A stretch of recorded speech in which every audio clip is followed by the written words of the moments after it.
now time for our feature, our opportunity to ask Jim Maxwell, the man who takes us with a thread back to the very dawn of broadcast time. And how does that make you feel, Jim? I'm getting out of the way. Well, how about that as a build-up? It's not that old. Come on in, Jim. Yeah, looking forward to this. I'm sure you are as well. And we've got lots of questions for Jim, who celebrates 50 years in broadcasting, and how apposite it would be, I suppose, if Australia were to win this series in England, their first for 22 years. Jim's just taking his seat alongside me. As Dan mentioned, I think the rain has stopped. Quite a lot's fallen. But we do think there's a window now. Once it's stopped now, we will get a window of dry weather until around about 4 o'clock. That was the forecast this morning. You'd have heard on Test Match Special at 10:30 this morning. So it's one of those sort of fingers crossed days. Spectators sitting out on the seats there, a few umbrellas up, quite a lot of people underneath the stands. There's not a huge amount of cover on this ground when it rains. Anyway, well, we'll keep a watching brief. So, Jim, 50 years in broadcasting. How did it all start? How did it start? It's probably started at school, actually. I always had a feel for doing what I'm doing now without ever really believing that it would happen. But one of my elder colleagues at the school I was at, Cranbrook School in Sydney, was named Peter Mears. And he applied for a job in the ABC as a trainee when I was in my second last year. So I thought I'll just throw my hat into the ring, see what they say. Well, I drew a blank and he got the job, and that sort of made me think, I might have another go, because these traineeships came up rarely. So I did 2 years later, and I missed out on that one. And then I did various things through university and working in insurance, and I actually came over here in 1972 with the Australian Old Collegians. We played actually 90 games in 3.5 months between Honolulu, America, Canada, Bermuda, England, and ended up in Geneva playing a game there. And I came back, as you probably know, and played at Hampstead a couple of games down there. And I went home and I rang my father from Perth, and I said, Dad, I'm absolutely illiquid. I'm broke. And I need a fare on the Indian Pacific. And he paid the ticket, bang, I went home. And as soon as I got home, my mother said, I saved this from the paper. And it was an advertisement for a traineeship in the ABC. And without going through it all, 6 months later, I started working the ABC, having done an audition at a test match sitting in the back of the MA Noble stand, calling the Pakistan-Australia test match. And I think that got me over the line. So I found out a lot later. So I started there in April 1973 as a specialist trainee sport. And I was fortunate to be on the air doing cricket, Sheffield Shield, within 6 months, which I thought was all right. And I was lucky to have a bloke called Alan McGilvray, who I could watch the game of cricket through his eyes by being in the box and listening to how he used the language, the timing, all those sorts of things that are important in getting the message across. So, right time, right place, no doubt about it. I was very fortunate. So you were with Alan McGilvray, who is a familiar voice for older listeners at Test Match Special. They'll remember Alan McGilvray. He was a big figure, wasn't he? Australian cricket voice of cricket. Yeah, because he was there before television came. He and Vic Richardson and Arthur Gilligan, they were the three famous names for every Ashes tour in Australia. And McGilvray captained New South Wales in the 30s, started working on the ABC before the war, and then after the war, 46, 7, 48, of course, here. The ABC took every ball bowled in the series. It wasn't until 1957 that the BBC did every ball of a test match. So, Australia has been out there in terms of ball-by-ball commentary since Bodyline in 1932-33. And McGilvray was a huge part of that for 50 years as the ABC cricket commentator. Was it? You were sitting alongside him, weren't you, at the start of your career? Was that intimidating? What was that like? Well, more behind than alongside, because he had Lindsay Hassett or Jimmy Burke going back in those days when we were playing in Sydney. Yeah, well, he was quite intimidating because he had control of the proceedings. He was authoritative, almost pontifical in the way he went about it as his career moved into the twilight years. But he had a lovely a gift of timing. He was told by Sir Robert Menzies, the Australian Prime Minister, McGilvray, you have to bring pausation into your commentary. So he took that up, and that's what he did. He liked to use the crowd, and they were far more formal days of broadcasting cricket. You know, the ball-by-ball chap would do the over, the expert would come in at the end. There wasn't the conversational style that we have now. And we were told, stick to the facts, right?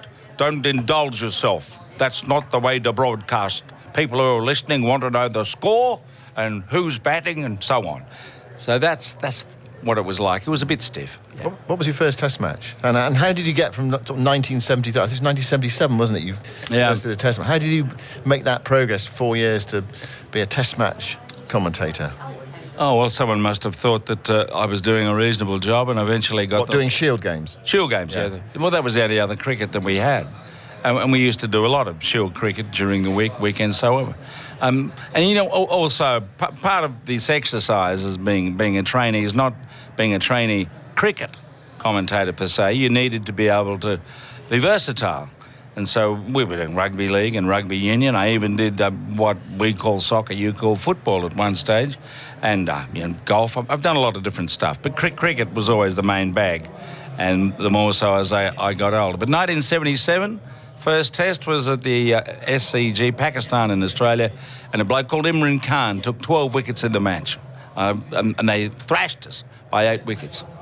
So an Australian loss, your first game. Yeah. I should just say, early lunch will be taken at 12:30. So lunch 12:30 to 1:10. The ground staff will take up to 90 minutes to clear the ground and make it ready for play once the rain stops. I mean, it sort of feels as though it almost has. There might be a little bit of drizzle in the air. We've had some heavy rain this morning, thunderstorms over the ground, some lightning as well. The mopping up operation has started. I'm talking to Jim Maxwell about his 50 years in broadcasting, and I've got lots of questions as well, and we'll get to those in just a moment. What's your commentary philosophy, Jim? You know, when you sit down in front of the microphone, you talked about that it was rather stiff in the old days. What's your philosophy now, and how has it changed over the years? It's got a lot more relaxed. I credit Brian Johnson with that. When I came here in 1983, I realised there was a style of broadcasting that was very much part of the theme, the flavour of Test Match Special. It was different to what we did because of this formality, as I say. And it wasn't just McGilvray, it was every other person around him at the time that was imbued with this idea that you must stick to the facts. And you didn't go telling anecdotes. My goodness, you wouldn't have done that. So it loosened me up a bit, but it still took a long while to get to the point, well, where I am now, hopefully, of being relaxed. I don't have any notes. I just want to see the game, talk about it. I got a lot in my head, I suppose. Give the score, give them an idea of what's going on between the batsman and the bowler, a bit of anticipation. That was Norman May, one of our great all-round commentators' thing. He said, just give the audience a bit to live off, right? So, you know, Broad's back at the top of his mark. Well, he's bowled 2 bounces so far in this over. Where's this going to go? Will it be right up in the block? All that sort of stuff. Just to give it a little anticipation to the events that might follow. And that draws the listener in. So you're involving the listener. And that's what McGilvray was a genius at, I thought. If you're really into the game. I mean, there were lots of poets around, lovely with words and eloquent, like John Arlott was an example of that. But when I was listening to the cricket from England back in the 60s, I'm telling you, you had to wait till McGilvray came on to get a real flavour understanding of the contest. The colour stuff, that's fine, but I want to know what's going on out there. But that's just me. I'm a cricket nut. How long did it take you to, you say you loosened up over the years, how long did it take you to do that? And when you started doing that in Australia, what was the reception to that from the listeners? It's Keith Miller actually had a dig at me one day about a certain remark, or just the tone of it. He said, just loosen up a bit, will you? So I think from that time on I tried to, but again, McGilvray was still there until 1985, so his influence was paramount. And, you know, we didn't run on the same street for a few years there in the 80s when all of a sudden the ABC decided, despite the fact that Mac was the #1 cricket commentator. They sent me here in '83 and the West Indies in '84. So I think that hurt a bit, given his circumstances. He lost his wife, and he really clung on to the cricket from a social perspective as well as, brain nutrition as something to do because he loved it so much. But, we eventually got it all going again. But I think it actually took a long, long while before I got to the point where I've been in the last 15 or 20 years. It really did, yeah. To be confident enough working with whoever was there. It's the old story. It's not about putting your foot in your mouth. It's about taking it out. And that's part of the trick of commentary. You don't feel embarrassed unless you say something particularly slovenly.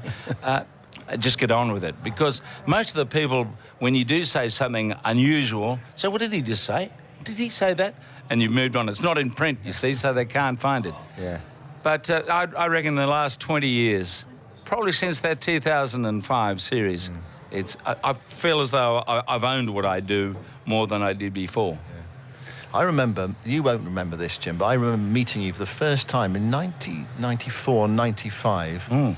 In a press conference after the first day of the Gabba Test match. And in those days, the England interview, it wasn't like now you go down the outfield and do a one-to-one. You do it in the press conference. And my job was to interview whoever England put up on the first day in the press conference. And I was interviewing, I think it was Keith Fletcher came out. England had a bad day, so it was it was what came to be known as a Duncan day, i.e. one of the coaching staff, rather than one of the players. And I was interviewing, and I asked him a couple of questions. And my expectation was I was going to have 2 or 3 minutes with him. And I was interviewing. And suddenly this booming Australian voice came in and said, Fletcher, what do you think of this? I thought, who the heck is this so-and-so? Oh, and it was you, Jim. I was very rude. I'm very sorry, Simon. Australians are a bit like that, though. If they see a pause in the conversation, they jump in. Yeah. But it was a bit shambolic in those days, the organisation of it, wasn't it? It was. Right, let's get to some questions. Jason from Disbury, an email for Jim. When did you think Shane Warne was special? I think the match against the West Indies in Melbourne after he'd come back from Sri Lanka, where he'd made a bit of a mark. It was 92-3 leading up to that famous ball of the century. And he got 6 for 42 or something in the second innings. And he bowled Richie Richardson with one of those variations, the Zutta or whatever he'd like to call it. He did his own PR very well, but he was extraordinary. And from that moment, I think, I'd seen him on other occasions before, and you thought, he's got something, this fella. And from about that moment on, you thought, this is special. This is going to be special. So when he did what he did at Old Trafford, did that surprise you? Or you thought, actually, no, I've sort of seen a bit of this before? No, it didn't surprise me. First ball, yes, of course. And I think most of the punditry thought he was just going to roll his arm over and get himself into the game. But he bowled a beautiful delivery that dipped and hit and turned, and just too good for a bloke a bit slow on his feet, I suppose. But it was an amazing first ball. But they had lined it up through the warm-ups. They'd kept him out of the game. I think there was a game at Worcester. Hick got 100, and he just rolled his arm over. Yeah. Andy Bryant in Brighton says, well done, Jim, on 50 years. You all sound so enthusiastic. But could I ask if you've ever not enjoyed a test match and why? He says, excluding Australian losses, but have you ever not enjoyed a test match? You thought, I don't want to be watching this for whatever reason it might be. It might be some acrimony on the field. It might be the dullness of the game. Yeah, there was one game in Sydney where Anil Kumble went off about the sportsmanship of the Australians. It was a particularly unpleasant game, and it went back to those days, of course, when the umpires made all of the decisions. There was no technology involved, and there were some rhubarbs. There were some really bad ones. Mark Benson was one of them. Can't remember the other, but it was Australia and India at the SCG, and it became very acrimonious. And I remember my old pal there, Peter Roebuck, he went right off and said, Ponting's got to be sacked as captain.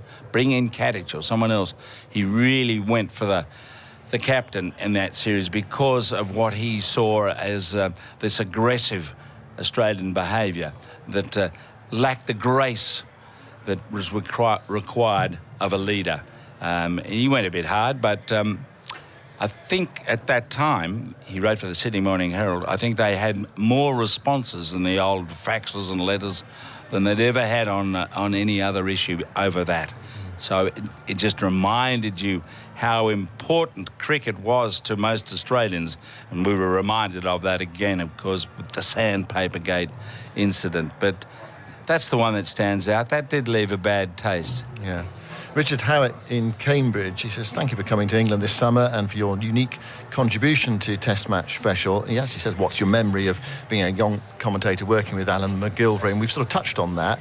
And he says, when and how did you know you had become regarded by the cricketing public as Australia's leading commentator in succession to McGilvray? It's worth explaining, Jim, what the sort of setup is in Australia, because you're sort of the local man, or you were the local man, aren't you? You're Sydney, someone else is Brisbane, someone else is West Australia, someone else is South Australia. And you do the match in your own patch. And it may not be that you do all the games around the whole of Australia, but presumably there was a time when that happened for you and you did become, you did every single game. It happened with McGilvray, actually, because the new head of sport, who got me to come here and then the West Indies, he said, we're going to have a team, right? And the first team was, and this is interesting, Dennis Cometti, myself and McGilvray. Now, people in England probably don't know about Dennis Cometti. He's probably alongside Bruce McAvaney, the most famous Aussie rules commentator, and he was on commercial television for some time after that. So there were the three of us. And then it sort of grew around who was visiting, because there was usually a commentator from that country. But the idea was to have a team, right? A team of experts, same group for most of the series. And it went from there, and that's where I was every summer, well, ever since then. Although I've missed tours away, and because I was doing rugby league or rugby union or something else, or there was some other element of the discourse, whatever you want to call it, that meant that was happening. But essentially, I was doing all home Test cricket from then on. Yeah. And did it take a while for the Australian public to sort of embrace you, or did you find that relationship worked really well quite quickly? Alan McGilvray was employed by the ABC as a commentator on cricket. I've never been employed by the ABC as a commentator on cricket. I've been accepted to, now I've retired and I've come back on a contract, an occasional contract. But I was never in that position, although people regarded me as such in the last 20 or 30 years. But I was just, program officer, grade 3 sport, because I was still expected until I retired in 2018 to do everything. And I did a lot of other stuff. But no, I never had that ABC accolade, as it were. But it was assumed, I suppose, and that's the way it's been for the last 5 years since that official retirement. Janet Summersby says, I just want to say before my question that Jim Maxwell is my all-time favourite commentator. I lived in Tasmania for 10 years and watched cricket all over Australia. The Bluntstone Arena in Hobart is beautiful, being so close to the water. So my question is, do you have a favourite venue, either in Australia or England? Thank you, Jim, for your insightful comments and lovely personality. And that's another ABC thing. Now, Bluntstone is the name of a company that makes boots, right? So on the ABC, you're not supposed to give that notification to the world that the ground is sponsored by someone. So we called it Boot Park, didn't we? And so that used to go, oh, well, look, the SCG's been part of my life forever. I've been a member of the ground since I was 11 years old. It's a big part of me, and I love that place. And Adelaide is, without doubt, one of the best organised and readjusted grounds, given Aussie rules. Football's come to town in a big way. They've kept some of the character of the ground with the scoreboard and the hill and the rest of it down to those fig trees at the northern end. So I'd say of the grounds I really like in Australia, those are the two, Adelaide and Sydney. Tom Cohen, if you had to pick a BBC commentators 11 from those you have worked with over the years, difficult question, this. Who's listening in the back of the box? Who would captain this formidable team? Who would captain it? So you don't have to name your BBC commentators 11. Who would captain it and why? Oh, well, Aggers would have to captain it. He's been doing it for 30-odd years, and he's the main man, and he's probably the best ball-by-ball commentator that the BBC have had, and they've had a lot of very good ones. You know, Arden, Martin Jenkins, Brian Johnson, there's a long list, Simon Mann. There's a long list of very good commentators, but no, Aggers would be the main man because he's got some leadership ability, that chap. Kevin Butler says the UK's education system is sometimes blamed for not producing enough good cricketers, male or female. In other words, cricket is not a national obsession in the way it is in South Asia and Australia. How is it that you can produce such remarkable young cricketers, male and female, when the UK appears to struggle by comparison, not ignoring, Kevin says, of course, Ben Stokes' recent heroics? Well, I think it's how does Australia do it? It's always been a strong part of our sporting culture, taking on Mother England and so on since the first test in 1877. And I think the spirit of cricket, playing the game, it's been embraced by Australia to the point where it's regarded by a lot of people as Australia's national game. Aussie rules people may say otherwise, but, you know, Aussie rules is only played in Australia. At least with cricket, you're playing internationally and you can be top dog, as we've just become in the world of Test cricket. So there are a lot of role models out there, and it goes back to Bradman and now Warne, Ponting, Gilchrist, you name them. Steve Smith playing here. So with all those superb role models, Glenn McGrath, who's been working on this game, you tend to have a production line of people who want to have the desire to play cricket for Australia. That's one of their things, and long may that go on. So I think that's part of it. Whereas in this country, football has always been powerful in the culture and the tribalism, and unfortunately, I know money was involved. The taking of cricket off free-to-air television after 2005 has meant that it's a struggle, I think, to sort of proselytise the game in the way that you'd like to think, as we sit here, it should be. How about climate? That was the very good answer that Trevor Bailey provided. When he came into our box many years ago in Melbourne, he had a tour group and he sat down and we were having a chat. The dear old, the king of Schadenfreude was Trevor Bailey. And he sat down and we started talking at some point about coaching. And I said, you know, what's the difference? Because we always feel that the MCC coaching book, they're all more formal the way they build their game than the Australians who are more hand-eye and have a crack. And he said, coaching? It's climate. You have climate, we don't have climate. So that was it. He got the message across. Mind you, remind me another very good story about him at Chelmsford in 1983, sitting there in the box with the old Boyle, and Tom Hogan was the left-arm spinner.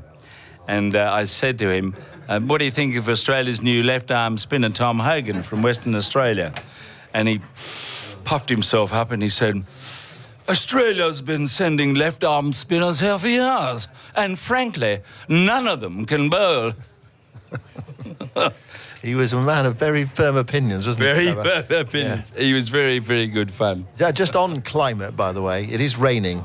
Is it? Well, there's been a few drips and one or two umbrellas are up at the moment. So it hasn't stopped totally. And we've been told that we need 90 minutes from the time it stops to starting play, early lunch, 12:30 to 1:10. There are some umbrellas up around the ground. The covers are still on. It's barely anything at the moment, not the torrential rain that we had earlier. But as you always remind us, Jim, when we talk about climate, that Sydney has more rain than Manchester. It does, yeah. The difference being Manchester, an inch of rain falls over 2 days, and Sydney it'll fall in 5 minutes. So it's one of the wettest cities in Australia after Darwin and probably Brisbane. Remember Darwin's monsoonal, so they'll get a heap of rain. But you had the joy of being in Sydney, a bit of quarantine around COVID on the last MCC, there I go, last Ashes tour, and you're stuck at Coogee in your room because it was pouring every day. Yeah. Well, that year going into 2022 was the wettest year in Sydney since 1860. So we do get some rain every now and then, yes. That's true. They don't get stacks of rain in the UAE. Jagdish is listening there. Jim, what would be one great match or a great innings that you'd love to have commentated on but wasn't able to do so or missed out on? Oh, that's hard. I've actually done the commentary on a few of those. And Glenn will remember Brian Lara in 1999 in the West Indies at Jamaica, and then, oh my goodness, in Barbados when he won the game by 1 wicket. There have been so many that I've seen that have been remarkable. I suppose if you think about the game and what you've missed, it'd be Bradman's 254, wasn't it, at Lord's, when he really announced himself in 1930. I reckon to have done the commentary on that would have been special, yes. And you'd have loved to have commentated on Ian Botham scoring 149 not out here, wouldn't you? And then another 100 at Old Trafford as well. I'm sure you'd have liked that in 1981. Luckily, I wasn't here, but I was watching, and I would put my hands on my head every time he sent one screaming down to third man and all out of the ground over there, yes. Into the confectionery store and out again. You do confection very well here. In fact, you do food extremely well, as we've noticed today with the arrival of the piccalilli and the pork pies and the scratchings, which are down there. Well, we won't keep you for much longer, Jim, before you can get to them. But Nick Keithley in Oxford says, I'd like to ask Jim, which is the best Australian team he has seen tour England? Seen tour England? Phew. It'd have to be in Glenn's time. You know, that era when McGrath and Warne were bowling and suffocated the opposition. Even though they had the occasional bad day and didn't get a lot of runs, it didn't matter.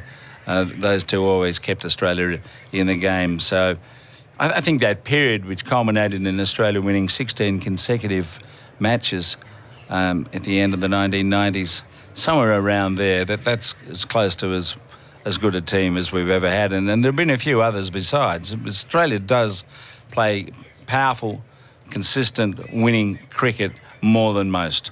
And they've done that with a bit of luck in this series.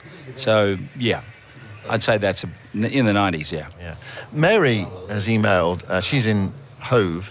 Jim, I see you as an inspiration, especially coming back on air after your stroke. I had a stroke myself 5 years ago, and hearing your story gives me faith I can recover. I mean, what's that been like, Jim? It's all about attitude. You do, as I've said before, you don't want to get too philosophical about this, because we all have our own cross to bear and whatever, the way we go with whatever happens in life. So whenever I think, and you know, having a stroke does get you in a slightly depressed mood every now and then, and you do have to make sure you're taking your medication, unfortunately. So the thing to remember is, well, mate, could have been worse. You could be somewhere else watching from up in the sky. So I try to keep positive all the time, despite the fact that, you know, mobility and part of my brain's a bit stuffed, but somehow I can still talk, Simon, so I'm lucky, aren't I? You Very lucky. can. You've just got another 4 hours to go. The covers are coming off, aren't they? Not quite at the moment. Anyway, we've got a bit more time on this. I mean, was there a time when you thought, that's it, I'm not going to be able to broadcast again? Oh, there was in the 90s when my relationship with the ABC got a bit shaky, and I actually applied for a job with the Sydney Olympics. Someone else got it. I won't go there, but yeah, that was a bad period. Yeah, I just want to be out of the place. I just thought the management was poor and misdirected, but it got rectified within a few years, and so we moved on. Patience is the name of the game, and I got that from playing a lot of golf. That's the most important club in the bag.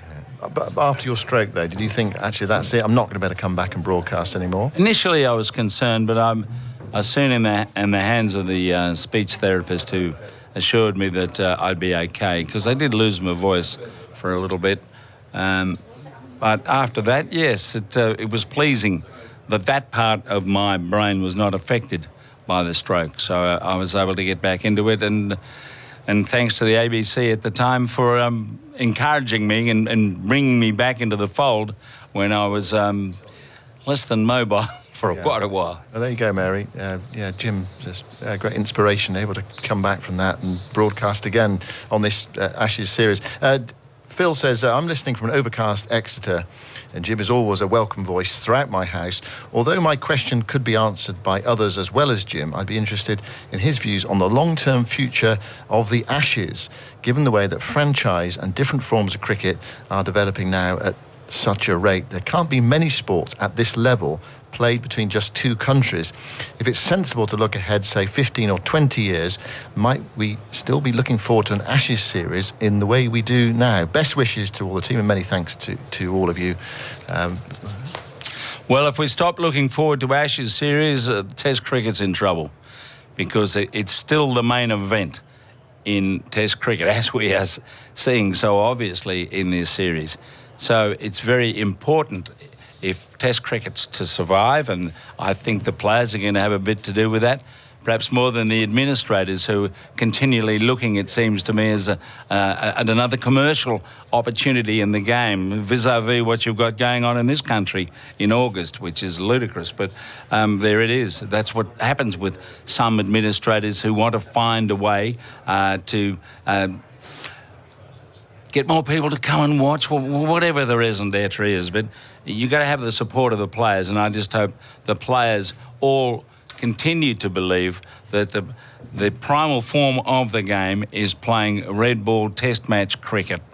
And if that's the case, I think it'll go on for a fair while yet. Whether most of the other countries in the ICC will continue to play a lot of test cricket is another point, because it does come back to making a living from the game, as we see from the West Indies, South Africa now. How can they do that? They've got to become mercenaries. So, it's one of the great things about cricket. It can have three strong formats. Name me another sport that's got three strong formats. We've got 7s and 15s in rugby. Most sports they got one format, and that's that. But cricket has got three. Now, whether the one in the middle, the 50 over, will survive is a moot point. But the ICC makes so much money out of every World Cup, I think it'll go on for a while. What's your sense for this series? I mean, do you, it's anecdotal, obviously, but I mean, do you get a sense that in Australia people are absolutely captivated by this series? Oh, yes. They're sitting out there, a lot of them. But those are the ones that are here, aren't they? Those are the diehards who turned up. But back in Australia, it's winter now. Presumably, I don't know what did the other sports, the other seasons. But the Aussie rules, a lot of focus on that. There's only a minor overlap in the evening, but once you're past 9, 10 at night, it's all cricket. And I don't know what the numbers are. I'd be interested to know. But it's on Channel 9, which is free to air. It's also on Fox. It's on the ABC. It's on SEN. They're broadcasting this as well. So I'm getting the feeling that the reaction is very positive. People want to hear about the fate of their cricketers. And I've had a number of my friends listening and thinking, I better go to sleep. No, I'll keep listening for a bit longer. And it's been that sort of cricket. Yeah. You cannot turn the radio off. You're hooked because of the excitement of the contest. Because of baseball, because it's so exciting, Jim. Baseball, yes. Ben Stokes occasionally plays baseball, doesn't he? Trevor says, congratulations to Jim. He and I are the same age. I wonder if he remembers listening to the 1961 Ashes series, particularly Richie Benaud's bowling at Old Trafford when Australia snatched victory, says Trevor, from the jaws of defeat. Or in 64, Simpson, 311 at Old Trafford, and Fred Truman taking his 300th Test wicket at the Oval. So, there's broadcasting. There's also listening to broadcasting. And you talked about it there, actually, people staying up and listening through the night in Australia. Well, in those days, you didn't see anything on television until 24 hours later, when the film used to come in on the BOAC from London, and they'd stick on half an hour of highlights the next night. So you had to listen to the radio if you wanted to find out what was going on. And I partially remember 61. I was a bit young and less attentive to it than the next series in 64. Yes, an outrageous final day, and Benno bowling into the footmarks on the advice of Ray Lindwall and getting May out bowled behind his legs. And then Brian Close almost won the game if he'd been there for another 10 or 15 minutes like Wood Carrigan yesterday. But he got caught by Norman O'Neill behind square. But England had it won for 154, and Dexter sailing along in the 70s. And he was caught grout, bowled Benno. Yeah, another one of those great entries in the scorebook. A caught grout. What an Australian name that is. This is a bit of a left field question from David Groundwater. I'm not sure how far we'll get with this, but he says, "G'day. At least 20 years ago, I was driving goodness knows where in the outback, listening to the cricket on the ABC. An extremely droll Aussie commentator recounted playing a game in Adelaide with a terrible hangover and, if memory serves me right, taking a hat trick. Does Jim have any memory of that anecdote?" Well, was that phlegm?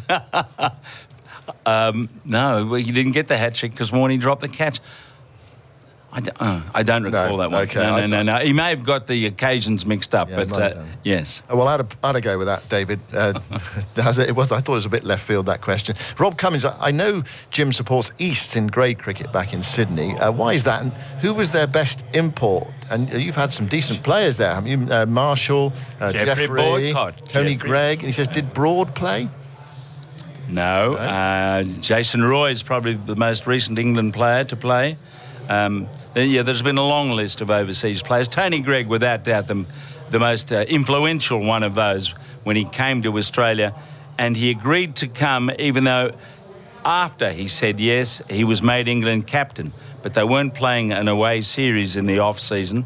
And he came out, he took 75 wickets on pretty poor pitches. And when Waverley, as East was known then, won the premiership.